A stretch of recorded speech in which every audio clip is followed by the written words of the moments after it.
You run something like 8,000 locomotives pulling hundreds of thousands of cars over, 32,000 miles of track. The complexity of managing this business seems overwhelming. Is Union Pacific really an infotech company? Oh, very much so. I'll tell you an interesting story. So back in the 1990s, we decided to take a run at the Malcolm Aldridge National Quality Award. Right. And we made it into the finalist category where they brought in an investigative team of judges to go through every aspect of the company. And one of the parting comments from the judges was they had no idea how important technology was to the railroad. They think about locomotives and freight cars and tracks, but they never think about the complexity of controlling, at any one point in time, 140,000 rail cars, 8,000 locomotives in constant motion, and doing it safely, efficiently, and reliably on an ongoing basis. So technology is a big part of our company. It controls the movement of the trains. It controls, to some extent, the safety of the trains, because there's like 4,000 pieces of detection equipment throughout the network that as trains go over, they're measuring the temperature of the bearings. They're actually measuring the impact of the car as it rides on the rail and whether or not there's a bump to it. It actually measures the sound of the steel wheels on rail for anomalies and patterns that to see if there isn't.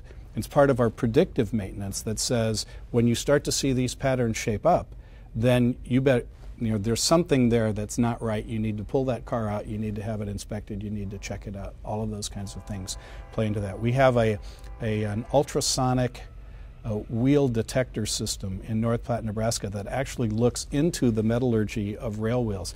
Go back 10, 15 years ago, one of the primary causes of derailment on the railroad was defects in the wheels themselves that didn't get caught until they manifested themselves as a derailment.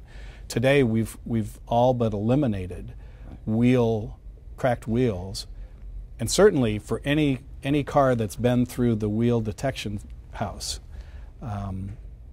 we've eliminated that as one of the primary causes of derailments. And so now we're moving to axles, and we're looking for other pieces of technology that allow us to do that.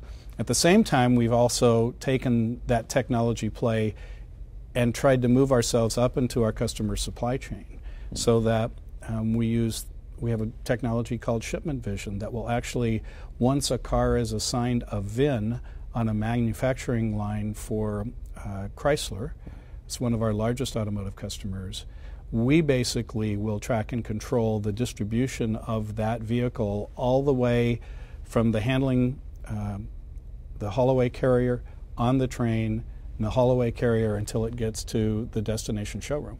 So, and we give them full visibility so that they can see, we help them to look at managing their inventory, where the cars are, what's the pattern, when it's going to get there, and all of those things. So we have several subsidiary companies that we have developed that take the technology that we used basically for ourselves to control trains and now give that to our customers to help them control their supply chain more effectively and hopefully make it more about creating great value for customers and not just about a price question.